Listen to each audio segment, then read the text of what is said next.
Dude, can you believe this? I honestly can't. I wouldn't either if it wasn't right in front of me. Dare I believe? I think I'm starting to believe again. Stars win!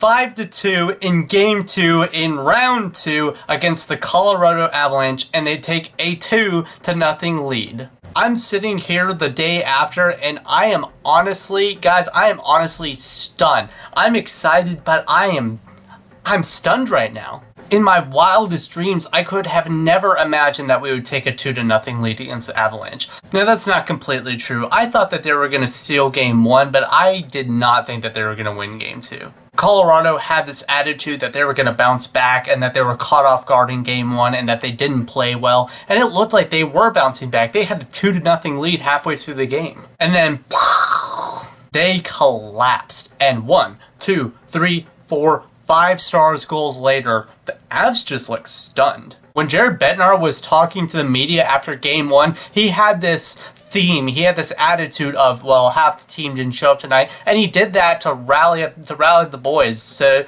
make them angry, to make them say, hey, you know, that's not okay, alright, we're going to play hard in Game 2, and we're going to take Game 2, tie the series, and he wanted to get those guys fired up. There's this attitude in the Avs locker room that, hey, we're going to tie this series up, boys. And then they get a 2-0 lead in the game. And yeah, all right, there we go. We're on our way to tying up the series. Let's go.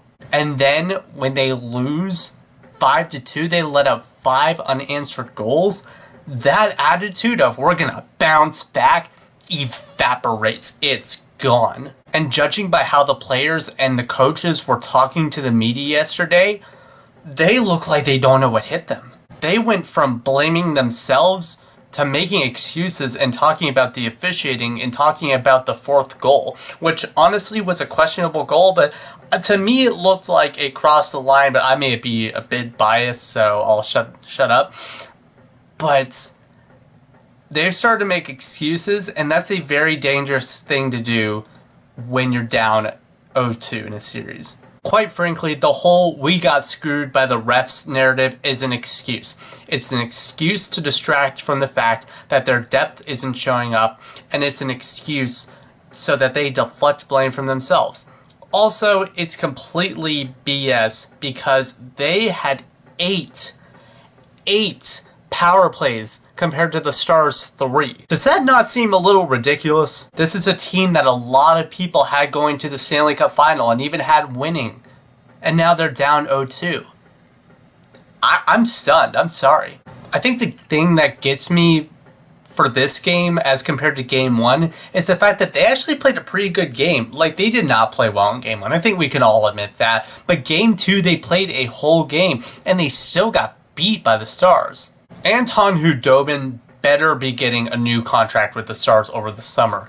He single-handedly backstopped us to 2 straight wins, and he's the only reason that we're here, to be completely honest. Unless we had Yaroslav Halak or another excellent backup goaltender behind Bishop, we would not be here. If you remember 3.5 years ago, we signed Ben Bishop to a 5-year deal, and I loved it. And he led us through the season, and we were playing really well in 2017-18, and we were a lock for a playoff spot. And then Bishop got injured, and we had to put Kari Lehtonen full-time in net, and we collapsed. We lost 8 straight, and we missed the postseason. That offseason, we signed Anton Khudobin to a 2-year, $5 million contract to be our backup goaltender. And when I looked at his stats on my phone when we made the signing, I looked and I was like, you know what? I really like this signing because honestly, the backup goaltender position is very important when you have a goaltender that's as injury prone as Bishop. Sure enough, Bishop gets injured at an incredibly inopportune time,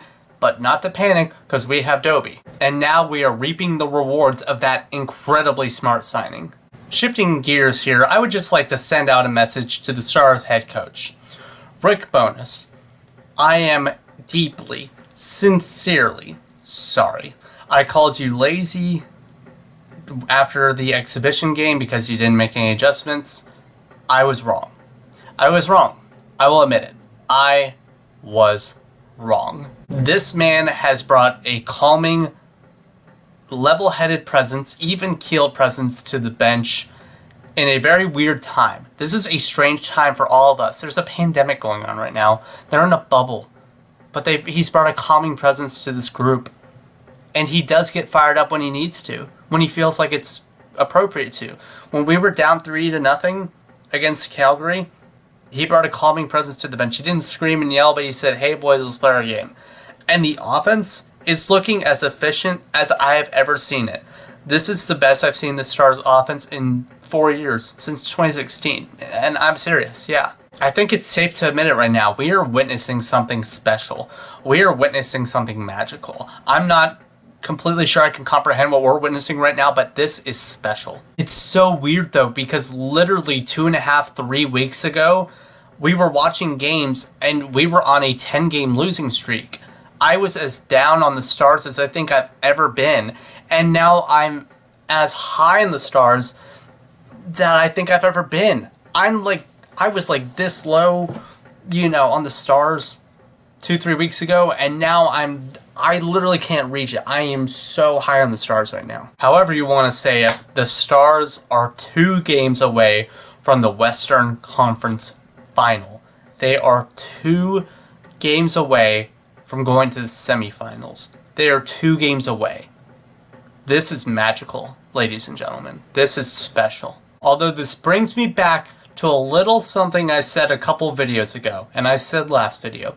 Expect the unexpected. I thought that the unexpected was going to be that the series would be tight and tightly contested because everyone was saying that the Avs were going to walk all over the Stars.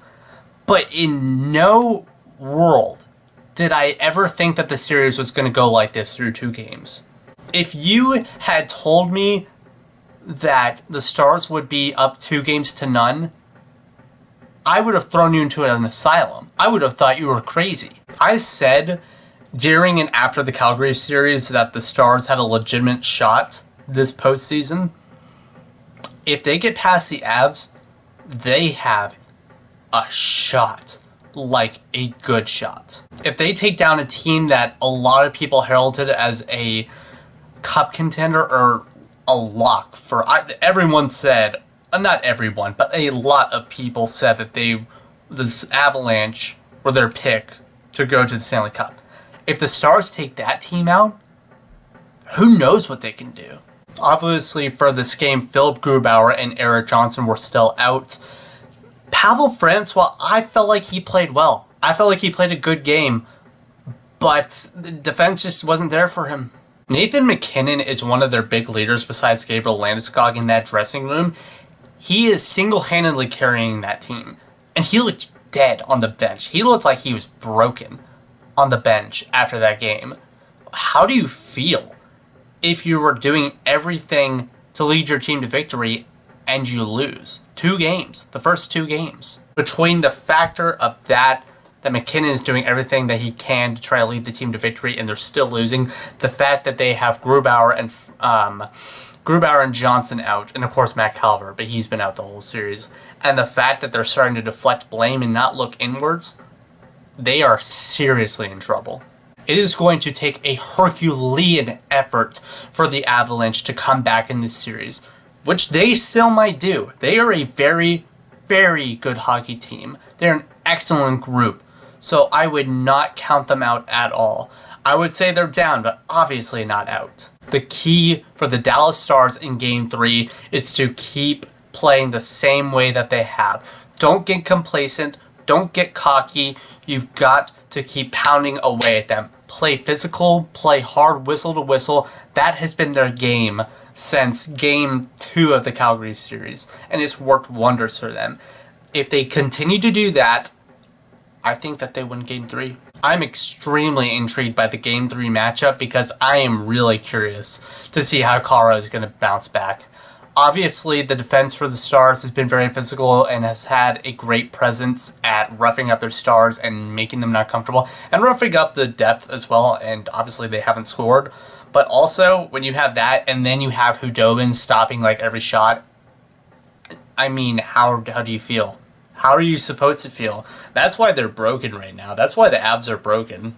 So, like I said, they're in trouble. I'm sounding like a broken record. I'm sorry, but they're in serious trouble. What do you think is going to happen in Game 3? I would love to hear back from you, so leave a comment down below and leave your prediction.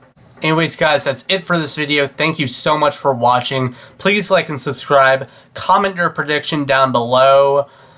And tune in tonight to see if the Stars can take a 3-0 lead on the Avs in this best of 7 series. Peace, guys.